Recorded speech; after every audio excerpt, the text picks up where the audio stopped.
Bonjour et bienvenue dans votre JDV 100% Dracénie. De l'info, du sport et de la culture pour vous chaque vendredi.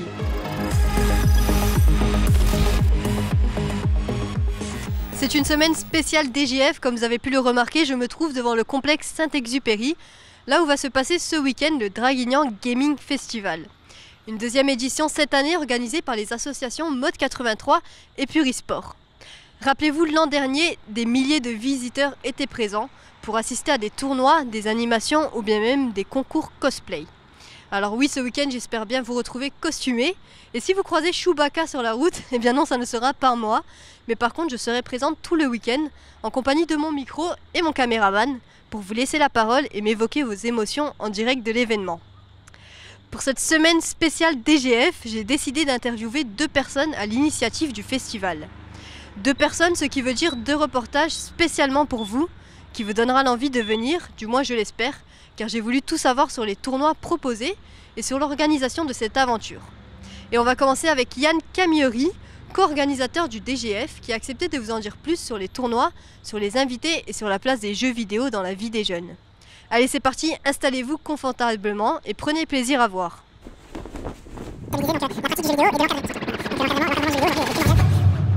Stabiliser donc la pratique du jeu vidéo et de l'encadrer surtout. Voilà. Donc l'encadrement du jeu vidéo aujourd'hui est primordial pour une bonne pratique. Voilà.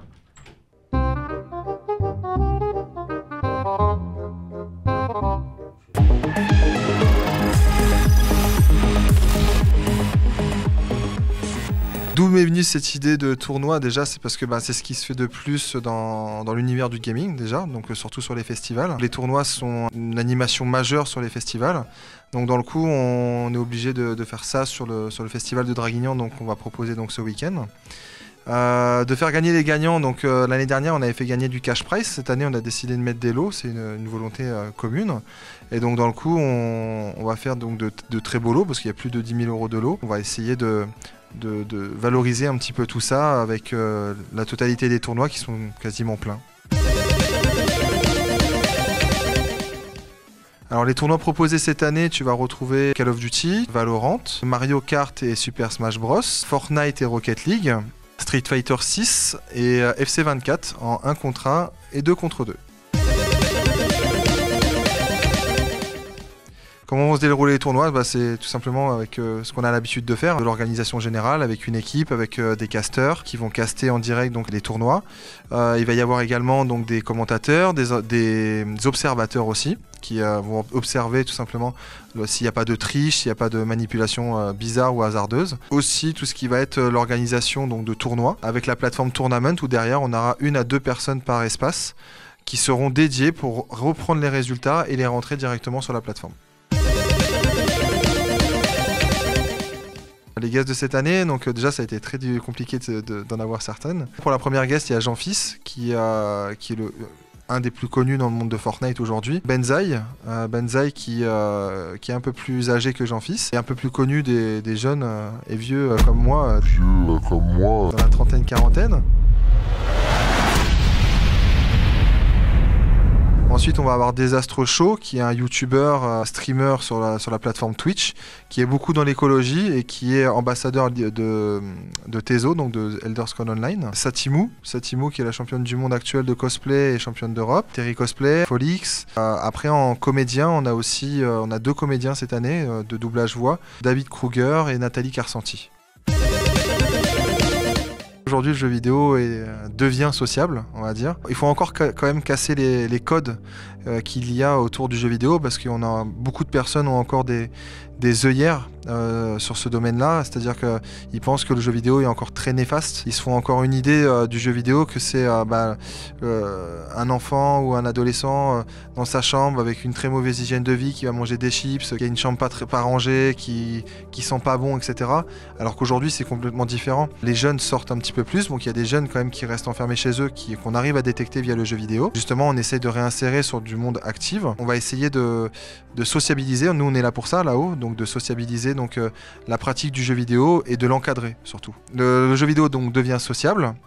Aujourd'hui, grâce à des acteurs comme nous donc chez Purisport, on sociabilise donc la pratique, et pour que la pratique soit bien encadrée, il faut tout simplement mettre un cadre là-dessus, et comme on dit, donc chaque pratique encadrée est une bonne pratique. Le jeu vidéo le devient grâce à des acteurs comme nous sur le territoire. Voilà, on est assez bien sollicité puisqu'on a à peu près 280 personnes qui viennent sur Purisport. On est reconnu sur le sol national et international, donc on essaye de faire au mieux. Et oui, comme vous avez pu le voir, les tournois sont chauds et les lots encore plus. Allez, à présent, une deuxième pépite à voir, car une très grande organisation a dû être préparée pour ce DGF. Et c'est Yves Sibilo, également co-organisateur du festival, qui a accepté de nous parler de tout ce travail préparé.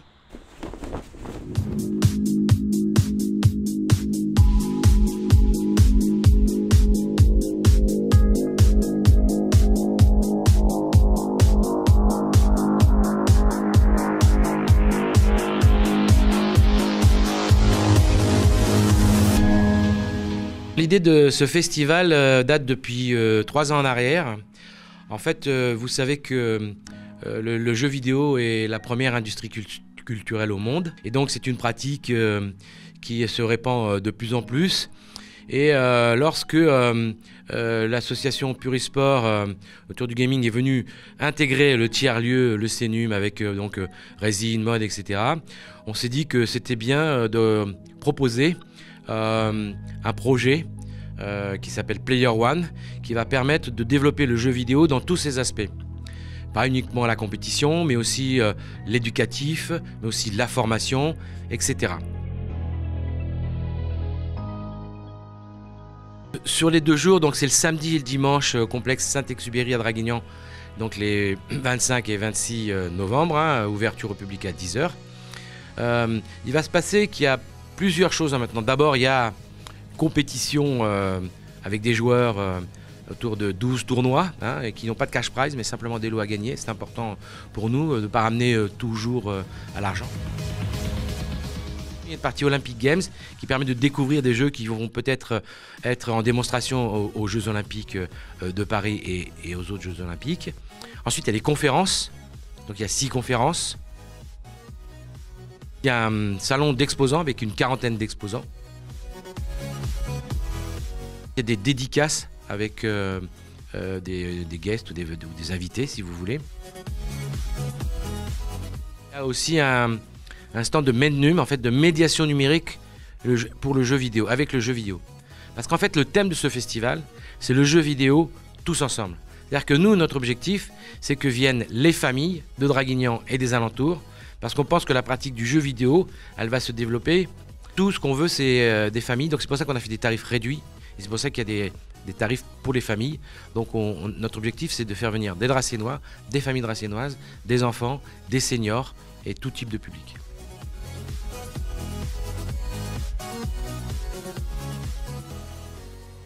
Il y a beaucoup de représentations sur le jeu vidéo négatives qui laissent à penser qu'il y a des addictions, qui laissent à penser que c'est pas permis pour tout le monde, que c'est réservé seulement à une catégorie. Donc tout ça, pour nous, c'est des clichés que l'on souhaite combattre en démontrant le contraire.